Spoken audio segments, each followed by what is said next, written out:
Hello students. तो इस video के अंदर हम लोग स्ट्रिंग और स्प्रिंग्स की एक इम्पॉर्टेंट प्रॉपर्टी पर बेस्ड एक बहुत ही इंपॉर्टेंट क्वेश्चन डिस्कस करने वाले हैं। तो चलिए हम इस क्वेश्चन को समझ लेते हैं। क्वेश्चन में हमें दिया हुआ है the system shown adjacent is in equilibrium. ये जो हमको सिस्टम दिखा रखा है डायग्राम में, ये इक्विलिब्रियम में है। Find accelerations of the block A B C of equal masses m at the instant when the spring between the ceiling and a is cut, the string between a and b is cut, the spring between b and c is cut। तो तीन cases हैं। अगर ए और ceiling के बीच की जो spring है, मतलब ये वाली स्प्रिंग, इसको अगर कट कर दिया जाए तो ए बी सी के एक्सेलरेशन क्या होंगे ये हमको बताना है, प्लस इस स्ट्रिंग के अंदर टेंशन क्या होगा ये भी बताना है। जैसा कि यहाँ पे बोला हुआ है, also find the tension in the string when the system is at rest in the above three cases. ठीक है। फिर दूसरा केस है कि जब स्ट्रिंग ए और बी के बीच की स्ट्रिंग को ही कट कर दिया तो फिर ए बी सी के एक्सेलरेशन क्या होंगे। फिर बी और सी के बीच की जो स्प्रिंग है इसको कट कर दिया तो ए बी सी के एक्सेलरेशन क्या होंगे। ये सब चीज़ें हमको बतानी है। ठीक है, बहुत ही कमाल का क्वेश्चन है ये। एक बार आप इस क्वेश्चन को खुद से ट्राई कर लीजिए वीडियो को पॉज करके, फिर उसके बाद में आप मेरे सॉल्यूशन को देखिए। तो चलिए हम सॉल्व करते हैं। देखिए, इस तरह के क्वेश्चन को सॉल्व करने के लिए मैंने पर्सनली एक स्टैंडर्ड मेथड तैयार किया है। आप उस स्टैंडर्ड मेथड को समझ जाएंगे, आपके सारे क्वेश्चन हो जाएंगे। तो जैसा मैं आपको बता रहा हूँ वैसा वैसा आप इन क्वेश्चंस के लिए कीजिए, आपके सारे क्वेश्चन इस टाइप के हो जाएंगे। ठीक है, तो देखिए, हम पार्ट वन कर रहे हैं इस क्वेश्चन का, जिसके अंदर सीलिंग और ए इन दोनों के बीच में जो स्प्रिंग है उसको कट कर दिया गया है, मतलब इस वाली स्प्रिंग को कट किया गया है। तो मैंने यहाँ पे क्या किया है, दो डायग्राम ड्रॉ किए हैं कि बिफोर कटिंग द स्प्रिंग और after cutting the spring system कैसा दिखेगा। देखो, स्प्रिंग को कट करने का मतलब क्या है, स्प्रिंग को कट करने का मतलब है कि उसको हटा देना है ना। कटी हुई स्प्रिंग कोई फोर्स तो लगाएगी नहीं, तो स्प्रिंग को हटा देना ही स्प्रिंग को कट करना है। ठीक है, तो बिफोर और आफ्टर के मैंने डायग्राम बना रखे हैं, जैसा आप देख सकते हैं। ठीक है, यहाँ पे भी हम लिख देते हैं, लेट्स से ये ए बी सी। ठीक है, तो इस तरह के क्वेश्चन को कैसे सॉल्व किया जाता है, इसका एक स्टैंडर्ड तरीका मैंने बनाया है, आप इसको अच्छे से समझिए। सबसे पहले आप क्या कीजिए, बिफोर कटिंग और before making any change in the system, आप सिस्टम का फ्री बॉडी डायग्राम बना लीजिए सारे के सारे मासेस का। ठीक है, तो बिफोर वाली कंडीशन में हम तीन जो मासेस है हमारे पास में ए बी सी, इनका हम फ्री बॉडी डायग्राम बना लेते हैं। तो मास सी जो है उसके ऊपर लग रहा होगा m g in the downward direction, और क्योंकि ये इक्विलिब्रियम में है यानी कि स्प्रिंग के अंदर भी एक फोर्स आ गया होगा, और वो फोर्स एम जी के बराबर का ही रहेगा। स्प्रिंग के अंदर फोर्स होगा कुछ, वो फोर्स एम जी के बराबर का हो जाएगा, क्योंकि ब्लॉक सी के ऊपर डाउनवर्ड डायरेक्शन में एम जी लग रहा है। अब ब्लॉक बी को देखते हैं। ब्लॉक बी के ऊपर एक तो उसका खुद का एम जी लग रहा होगा, है ना, प्लस एक स्प्रिंग के कारण एक फोर्स लग रहा होगा, और स्प्रिंग फोर्स जो है वो अपने आप में एम जी ही है, तो वो भी एम जी लग रहा होगा। यानी कि ब्लॉक बी के ऊपर डाउनवर्ड डायरेक्शन में 2 एम जी लग रहा होगा टोटल, एक तो खुद का एम जी और एक स्प्रिंग का एम जी। स्प्रिंग के अंदर एम जी के बराबर का फोर्स है, यानी कि ये जो ऊपर की स्ट्रिंग है इसके अंदर 2 एम जी का फोर्स आ गया होगा। ये स्ट्रिंग के अंदर फोर्स आ जाएगा, टेंशन, टेंशन की वैल्यू यहाँ पे होगी 2 एम जी इनिशियली। ये है स्प्रिंग फोर्स, है ना। एफ से हमने, लेट्स से इसको F1 बोल देते हैं। तो F1 जो है ये स्प्रिंग फोर्स है, टी जो है वो टेंशन है। टेंशन इन द स्ट्रिंग यहाँ पे हो जाएगी 2 mg, क्योंकि ब्लॉक बी भी इक्विलिब्रियम में है, तो net downward force should be equal to net upward force, तो टेंशन की वैल्यू 2 mg हो जाएगी। अब ए के ऊपर आते हैं। ए के ऊपर डाउनवर्ड डायरेक्शन में तो लग रहा होगा 2 mg, और डाउनवर्ड डायरेक्शन में उसका खुद का mg भी लग रहा होगा, यानी कि total force in the downward direction कितना हो जाएगा, 3 mg हो जाएगा। यानी कि अपवर्ड डायरेक्शन में भी कितना फोर्स बचेगा, 3 mg फोर्स आ जाएगा स्प्रिंग के अंदर। यानी कि ये वाला फोर्स जो है ये 3 mg रहेगा, जो कि स्प्रिंग के अंदर डेवलप हो जाएगा। इसको अपन F2 बोल देते हैं। ठीक है, क्योंकि ए बी सी तीनों इक्विलिब्रियम में है, तो जितना डाउनवर्ड फोर्स होगा उतना ही अपवर्ड फोर्स होना चाहिए, क्योंकि तीनों ब्लॉक्स इक्विलिब्रियम में है। तो जो सबसे ऊपर वाली स्प्रिंग है उसके अंदर 3 mg का फोर्स हो गया, बीच वाली जो स्ट्रिंग है उसके अंदर 2 mg का फोर्स हो गया, सबसे नीचे वाली जो स्प्रिंग है उसके अंदर mg का फोर्स हो गया। तो ये हमने फ्री बॉडी डायग्राम तीनों ब्लॉक्स के बना लिए, और यहाँ पे हमारे पास बिफोर डायग्राम अवेलेबल हो गया। अब देखो, इसका यूज आफ्टर केस में किस तरह से आएगा, ये बहुत मजेदार है। अभी आपको समझ में आने लगेगा क्वेश्चन किस तरह से सॉल्व होगा। अब हमने क्या किया, सबसे ऊपर वाली स्प्रिंग को कट कर दिया। ठीक है, सबसे ऊपर वाली स्प्रिंग को कट कर दिया, यानी कि सबसे ऊपर वाली स्प्रिंग गायब हो गई। तो ये डायग्राम आफ्टर वाला ऐसा दिखेगा जैसा मैंने बना रखा है। ठीक है, अब देखो, अब यहाँ पे अपन फोर्सेस को देखते हैं आफ्टर कंडीशन में, तीनों ब्लॉक्स पे फोर्सेस क्या होंगे। तो देखो, सबसे नीचे वाला जो ब्लॉक है उसके ऊपर डाउनवर्ड डायरेक्शन में तो एम जी लग रहा होगा, प्लस ये जो स्प्रिंग है बी और सी के बीच में, इसके अंदर स्प्रिंग फोर्स इमीडिएटली चेंज नहीं होगा। ये इसका कोर कंसेप्ट है। जबकि टेंशन जो होगी ए और बी के बीच में, वहाँ पे टेंशन इमीडिएटली चेंज हो जाएगी। तो यहाँ पे ये जो टेंशन है ये सडनली बदल जाएगी। लेट्स से ये टेंशन हो जाती है T1, लेकिन ये जो स्प्रिंग फोर्स है ये F1 की वैल्यू mg की mg ही बनी रहेगी, क्योंकि सिस्टम में जब भी आपको चेंज करते हो तो टेंशन इमीडिएटली चेंज हो जाती है, लेकिन स्प्रिंग फोर्स इमीडिएटली चेंज नहीं होता। यही कंसेप्ट हमने इसके पहले वाले थ्योरी वीडियो के अंदर डिस्कस किया था। तो अगर आपको ये वाला कंसेप्ट नहीं पता है तो आप इसके पहले वाला जो थ्योरी का वीडियो है जिसमें मैंने इस बेसिक कंसेप्ट को समझाया है उसको आप देखिए, तो वहाँ से आपको पूरा का पूरा कंसेप्ट स्प्रिंग और स्ट्रिंग का ये वाला क्लियर हो जाएगा। ठीक है, यही कोर कंसेप्ट है। अगर आपको ये क्लियर है तो क्वेश्चन ये सॉल्व हो जाएगा। पिछले वीडियो की लिंक आपको डिस्क्रिप्शन में मिल जाएगी, पूरी प्लेलिस्ट मिल जाएगी आपको। ठीक है, तो देखो यहाँ पर जो F1 की वैल्यू है वो चेंज नहीं होगी, लेकिन टेंशन इमीडिएटली चेंज हो जाएगी। T1 जो होगा वो T के बराबर नहीं होगा। टेंशन इमीडिएटली चेंज हो जाती है, स्प्रिंग फोर्स इमीडिएटली चेंज नहीं होता। ये कंसेप्ट आपको क्लियर है, क्वेश्चन डन है। ठीक है, इसको मैं लेफ्ट साइड में लिख देता हूँ क्योंकि राइट साइड में मैं सॉल्व करने वाला हूँ। तो यहाँ पे हम लिख देते हैं कि टेंशन जो है लेट्स से T1 है, तो ये this will not be equal to T, और यहाँ पे फोर्स जो होगा स्प्रिंग के अंदर वो F1 is equal to mg ही रहेगा। तो अगर स्प्रिंग फोर्स इमीडिएटली चेंज नहीं होगा तो हम क्या बोल सकते हैं कि C के ऊपर अपवर्ड डायरेक्शन में जब अपन ने जो सीलिंग और A के बीच की स्प्रिंग को हटा दिया है, तो उसको हटाने के इमीडिएटली बाद, यहाँ पे हम एक लंबे ड्यूरेशन की बात नहीं कर रहे हैं, इमीडिएटली पहले और इमीडिएटली बाद की ही बात कर रहे हैं। तो यहाँ पे C के ऊपर जो अपवर्ड डायरेक्शन में फोर्स आएगा वो अभी भी mg ही रहेगा क्योंकि F1 की वैल्यू mg है, स्प्रिंग फोर्स चेंज नहीं हुआ है। यानी कि C की कंडीशन अगर अपन देखें तो इसके ऊपर तो नेट फोर्स अभी भी जीरो है, यानी कि C का एक्सेलरेशन कितना हो जाएगा, जीरो ही रहेगा। पहले भी जीरो था, अभी भी जीरो रहेगा। ठीक है, अब आते हैं B और C के ऊपर। तो देखो B के ऊपर क्या क्या फोर्सेस लग रहे होंगे आफ्टर कंडीशन में, एक तो खुद का mg लग रहा होगा, प्लस एक स्प्रिंग फोर्स लग रहा होगा डाउनवर्ड डायरेक्शन में, और उसकी वैल्यू mg रहेगी। तो यानी कि इस m मास के ऊपर यानी कि B के ऊपर फोर्स लग रहा होगा 2mg in the downward direction. ठीक है ना, यानी कि उसके ऊपर अगर स्ट्रिंग नहीं होती तो ये 2g एक्सेलरेशन से नीचे जाने की कोशिश करता। ठीक है, अब अपन ब्लॉक ए के ऊपर आते हैं। यहाँ पे T1 की वैल्यू तो हमको नहीं पता है, जो इसके अंदर फाइनल टेंशन होगी, यहाँ पे अपन इसको T1 लिख देते हैं, इसको T लिख देते हैं। ठीक है, तो T1 की वैल्यू T तो नहीं है, ये तो हमको पता है। तो फाइनल कंडीशन में ए और बी के बीच में टेंशन कितनी होगी ये हमको नहीं पता है, कि ए और बी के बीच में टेंशन फाइनली कितनी होगी, इस बात की क्लैरिटी हमको नहीं है। तो यहाँ पे अपन मान लेते हैं कि टेंशन T1 है। ठीक है, और ये जो ऊपर वाला मास है इसके ऊपर डाउनवर्ड डायरेक्शन में लग रहा होगा mg का फोर्स, और डाउनवर्ड डायरेक्शन में एक लग रहा होगा T1, ये दो फोर्स लग रहे होंगे।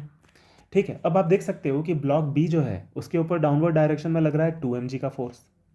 ठीक है, और जो ब्लॉक ए है उसके ऊपर डाउनवर्ड डायरेक्शन में लग रहा है, मान लीजिए आप टेंशन को कंसीडर नहीं करो तो केवल mg का फोर्स लग रहा है कि नहीं। यानी कि आइसोलेशन में अगर अपन ए और बी को देखें तो हम ये बोल सकते हैं कि अगर बीच में रस्सी नहीं होती तो ए जो है नीचे जी एक्सेलरेशन से जाना चाहता और बी जो है वो नीचे 2g एक्सेलरेशन से जाना चाहता। यानी कि बी आइसोलेशन में ज़्यादा तेज़ी से जाना चाहता है और ए धीरे धीरे जाना चाहता है। तो अगर आप इसको रस्सी से बांध दोगे तो रस्सी स्लैक नहीं होगी, रस्सी टाइट रहेगी, और रस्सी टाइट रहेगी तो फिर दोनों नीचे कॉमन एक्सेलरेशन से जाएंगे, इन दोनों का एक्सेलरेशन सेम रहेगा।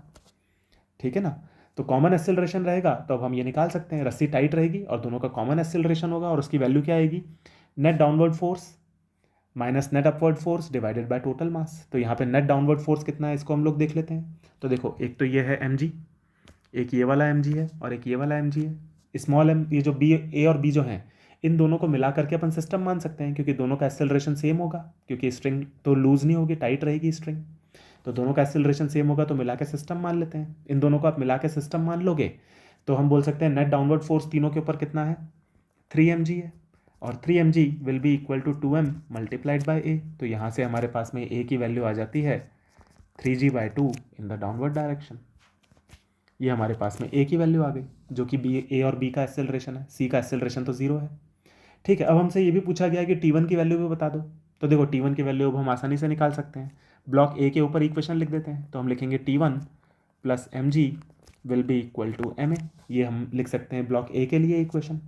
तो इसको अगर हम सॉल्व करें तो हमारे पास में क्या आएगा, T1 plus mg will be equal to a की वैल्यू कितनी है, 3g/2 है। तो देखो T1 की वैल्यू कितनी आ गई यहाँ से, mg/2।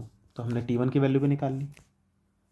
ठीक है, तो यहाँ से हमको ये समझ में आ गया कि ब्लॉक सी का एक्सेलरेशन कितना होगा, 0, ब्लॉक ए और बी का एक्सेलरेशन कितना होगा, a। ये अपन लिख देते हैं, ये a है और a b है। ब्लॉक ए और बी का एक्सेलरेशन a होगा, उसकी वैल्यू होगी 3g/2 in the downward direction, और दोनों a और b के बीच में जो स्ट्रिंग है वहाँ पे टेंशन होगी mg/2। तो ये हमारे पास में सारे के सारे रिजल्ट्स आ गए। ठीक है, तो ये एक इम्पॉर्टेंट क्वेश्चन है और इसका मैंने आपको तरीका बताया। सारे के सारे पार्ट्स को आप इसी तरह से कर सकते हो, बिफोर कंडीशन बनाओ, आफ्टर कंडीशन बनाओ, सॉल्व करो, आंसर है। ठीक है, इस तरह से आप करेंगे तो आपको इस तरह के क्वेश्चंस में डाउट नहीं आएगा, इजीली हो जाएंगे। ठीक है। बिफोर कंडीशन से फ़ायदा क्या होता है? बिफोर कंडीशन से फ़ायदा ये होता है कि जब हम आफ्टर कंडीशन में आते हैं तो उसके अंदर हमको ये पता लग जाता है कि डिफरेंट जो एलिमेंट्स हैं उनके अंदर फोर्सेस कितने रहेंगे। जैसे स्प्रिंग के अंदर तो चेंज होगा ही नहीं, तो आपने अगर बिफोर कंडीशन में स्प्रिंग फोर्स निकाल रखा है तो वही आप आफ्टर कंडीशन में यूज़ कर सकते हैं। सिस्टम को समझने में आसानी मिलती है। ठीक है, अब अपन करते हैं इसका पार्ट बी। देखो पार्ट बी के अंदर हमको क्या बोला हुआ है? पार्ट बी के अंदर हमको बोला हुआ है कि ए और बी के बीच की जो स्ट्रिंग है उसको काट दिया गया है। तो डेफिनेटली अब की बार टी वन की वैल्यू तो जीरो हो जाएगी, क्योंकि जब स्ट्रिंग ही नहीं रही तो टेंशन कहाँ से होगी। ठीक है ना, तो यहाँ पे हम बोल सकते हैं कि टी वन की वैल्यू जीरो होगी। टी वन है ए और बी के बीच की स्ट्रिंग की टेंशन, स्ट्रिंग ही नहीं है तो टेंशन तो होगी ही नहीं। तो ये हमारे पास में कंडीशन बनेगा। अब हमको यहाँ पे बिफोर सिस्टम का फ्री बॉडी डायग्राम तो ऑलरेडी पता है। यहाँ पे अपवर्ड डायरेक्शन में आ जाएगा एम जी, यहाँ पे डाउनवर्ड डायरेक्शन में आ रहा होगा एम जी और एम जी। एक आ रहा होगा स्प्रिंग के कारण, एक आ रहा होगा ब्लॉक बी के खुद के मास के कारण। यहाँ पे डाउनवर्ड डायरेक्शन में आ रहा होगा स्प्रिंग के कारण 2mg, और एक आ रहा होगा mg। यहाँ पे अपवर्ड डायरेक्शन में आ रहा होगा 3mg। ये हमारे पास में फ्री बॉडी डायग्राम बन गए इनिशियल कंडीशन में। अब हमने क्या किया है यहाँ पर कि ए और बी के बीच की स्ट्रिंग को कट कर दिया। ठीक है, तो अब आफ्टर कंडीशन में भी हम फ्री बॉडी डायग्राम बना लेते हैं तीनों बॉडीज़ के। हमको पता है कि ए और सीलिंग के बीच की जो स्प्रिंग है, ना तो उसके अंदर फोर्स चेंज होगा, ना ही बी और सी के बीच में जो स्प्रिंग है वहाँ पे भी फोर्स चेंज नहीं होगा। तो फोर्स स्प्रिंग के अंदर इमीडिएटली चेंज होता ही नहीं है। यही कोर कंसेप्ट है। तो यहाँ पे हम ये बोल सकते हैं कि ए के ऊपर अगर हम देखें तो डाउनवर्ड डायरेक्शन में mg लग रहा होगा, और अपवर्ड डायरेक्शन में अभी भी 3mg लग रहा होगा। ठीक है ना, अपवर्ड डायरेक्शन में अभी भी 3mg लग रहा होगा। इस तरीके की कंडीशन बनेगी। इसी तरह से बी को देखते हैं। बी के ऊपर ऊपर डाउनवर्ड डायरेक्शन में mg खुद का लग रहा होगा और एक स्प्रिंग फोर्स के कारण लग रहा होगा mg। सी के ऊपर देखते हैं, डाउनवर्ड डायरेक्शन में उसका खुद का mg लग रहा होगा, स्प्रिंग फोर्स के कारण अपवर्ड डायरेक्शन में mg लग रहा होगा। ये कंडीशन बनेगी। ठीक है, अब ये कंडीशन अगर हमारे पास में बन गई तो एक्सेलरेशन तो अब आ ही गए। तो देखो एक्सेलरेशन ऑफ ए निकालते हैं। तो ए के लिए हम बोल सकते हैं कि नेट अपवर्ड फोर्स ज़्यादा है तो net force upon total mass, तो ये हो जाएगा 3mg minus mg upon m।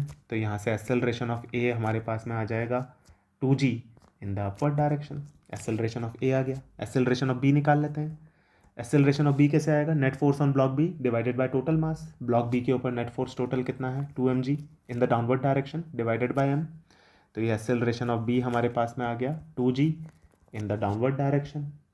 ठीक है, एक्सेलरेशन ऑफ सी देखते हैं। एक्सेलरेशन ऑफ सी के ऊपर तो नेट फोर्स जीरो है, ऊपर भी mg नीचे भी mg, तो एक्सेलरेशन ऑफ सी रहेगा जीरो। ठीक है, तो ये हमारे पास में रिजल्ट्स आ गए सारे के सारे। कितना आसानी से हो गया ये क्वेश्चन देखो। ठीक है, तो इस तरह से ये क्वेश्चन सॉल्व हो जाते हैं, कोई प्रॉब्लम नहीं आती इनमें। तो इसके अंदर जो केवल कोर कंसेप्ट है वो यही है कि स्प्रिंग फोर्स इमीडिएटली चेंज नहीं होता। स्प्रिंग फोर्स इमीडिएटली चेंज हो जाता है अगर आप सिस्टम में कुछ चेंजेस लाते हैं तो। ठीक है, ये इसका कोर कंसेप्ट है।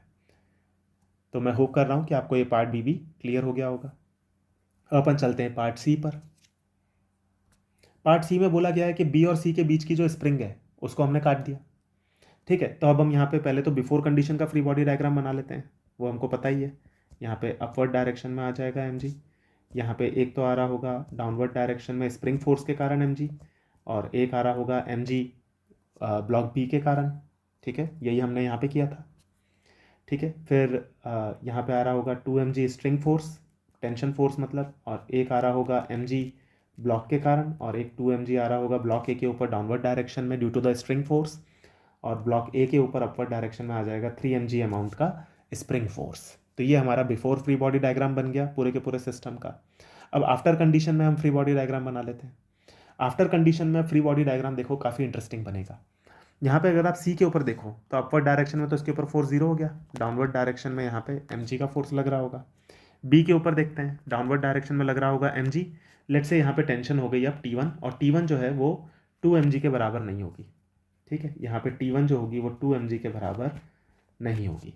कितनी होगी वो भी हम निकालेंगे, लेकिन हमको पता है कि टेंशन तो इमीडिएटली चेंज हो जाती है, तो T1 2mg के बराबर नहीं होगा। ठीक है, यहाँ पे T1 लग रही होगी टेंशन, यहाँ पे डाउनवर्ड डायरेक्शन में T1 लग रही होगी, डाउनवर्ड डायरेक्शन में mg भी लग रहा होगा, और अपवर्ड डायरेक्शन में लग रहा होगा 3mg। ये कंडीशन बनेगी। ठीक है, तो अपन पहले तो इजी काम कर लेते हैं कि सी ब्लॉक का एक्सेलरेशन निकाल लेते हैं। तो सी ब्लॉक के ऊपर तो केवल डाउनवर्ड डायरेक्शन में mg है, तो हम बोल सकते हैं नेट फोर्स अपॉन मास। तो मास यहाँ पे m है, तो ये आ गया g in the downward direction. ये हो गया एक्सेलरेशन ऑफ c, सिंपल सी बात है। ठीक है, अब अपन निकालते हैं ए और बी का एक्सेलरेशन। तो देखो ए और बी का एक्सेलरेशन कैसे आएगा, पहले अपन बी को एनालाइज करते हैं, पहले ए को करते हैं। चलो देखो ए को एनालाइज करेंगे तो उसके ऊपर अपवर्ड डायरेक्शन में लग रहा है 3 mg, डाउनवर्ड डायरेक्शन में लग रहा है mg। मान लो अगर स्ट्रिंग नहीं होती तो ये ऊपर जाता, क्योंकि इसके ऊपर नेट फोर्स अपवर्ड डायरेक्शन में है, और ऊपर की तरफ किस एक्सेलरेशन से जाता, 3 mg माइनस mg यानी कि 2 mg डिवाइडेड बाय m, यानी कि 2g एक्सेलरेशन से ब्लॉक के ऊपर चला जाता अगर वो ए और बी के बीच में जो स्ट्रिंग है उससे कनेक्टेड नहीं होता। तो आइसोलेशन में मतलब बिना बी के ए का एक्सेलरेशन आता अपवर्ड डायरेक्शन में 2g। ठीक है, और बी का एक्सेलरेशन कितना आता, बी का एक्सेलरेशन तो बल्कि डाउनवर्ड डायरेक्शन में आ जाता अगर स्ट्रिंग नहीं होती तो, और वो कितना आता, जी आता। अब देखो यानी कि ए जो है वो ज़्यादा तेज, ज़्यादा बड़े एक्सेलरेशन से 2g एक्सेलरेशन से ऊपर जाना चाहता है, और बी जो है वो नीचे जाना चाहता है जी एक्सेलरेशन से। तो अगर आप इन दोनों को बांध दोगे तो स्ट्रिंग स्लैक नहीं होगी और ये पूरा का पूरा सिस्टम फिर ऊपर जाएगा। यानी कि हमको यहाँ से समझ में आता है कि ए का एक्सेलरेशन ऊपर होगा और बी का एक्सेलरेशन भी ऊपर होगा, स्ट्रिंग स्लैक नहीं होगी। तो इसलिए हम बोल सकते हैं कि ए और बी का एक्सेलरेशन बराबर भी होगा। तो ये एक इंपॉर्टेंट बात है जो हमको यहाँ पे समझ में आ गई। तो हम यहाँ पे सबसे पहले इसको लिख देते हैं कि एक्सेलरेशन ऑफ ए और एक्सेलरेशन ऑफ बी ये दोनों बराबर होंगे। लेट्स से हमने इनको ए मान लिया, तो हमको इस ए की वैल्यू अब निकालनी है। तो इसको कैसे निकालेंगे, देखो क्योंकि ए और बी दोनों कॉमन एक्सेलरेशन से चल रहे हैं तो अपन net force divided by total mass से निकाल लेते हैं एक्सेलरेशन। तो हम यहाँ पे लिख सकते हैं कि नेट फोर्स कितना है पूरे के पूरे सिस्टम के ऊपर, ए के ऊपर है अपवर्ड डायरेक्शन में mg, डाउनवर्ड डायरेक्शन में mg है, और T1 जो है अब इंटरनल फोर्स बन जाएगा क्योंकि हम ए और बी को मिला करके सिस्टम ले रहे हैं, और बी के ऊपर डाउनवर्ड डायरेक्शन में mg है। तो नेट एक्सटर्नल फोर्स कितना आ जाएगा 3 mg माइनस 2 mg। तो हम ये बोल सकते हैं ये बन जाएगा 3 mg minus 2 mg whole divided by 2m। ये हमारे पास में एक्सेलरेशन आएगा ए और बी का, और इस एक्सेलरेशन की वैल्यू हमारे पास में आ जाएगी g/2 in the upward direction. ठीक है, तो एक्सेलरेशन ऑफ ए और एक्सेलरेशन ऑफ बी हमारे पास में आ गया g/2 in the upward direction. अब हमको ये भी निकालना है, सी का एक्सेलरेशन तो हम ऑलरेडी निकाल चुके थे। अब हमको ये भी निकालना है कि ए और बी के बीच में टेंशन कितनी होगी, तो अपन इसको बी से निकाल लेते हैं। बी के लिए हम इक्वेशन लिख सकते हैं कि T1 minus mg is equal to m a जो है वो अपवर्ड डायरेक्शन में है। यहाँ पे आप ए की वैल्यू g/2 रख देते हो तो आपके पास में T1 की वैल्यू आ जाएगी 3mg/2। ये हमारे पास में T1 की वैल्यू आ गई। तो देखिए क्वेश्चन सॉल्व हो गया।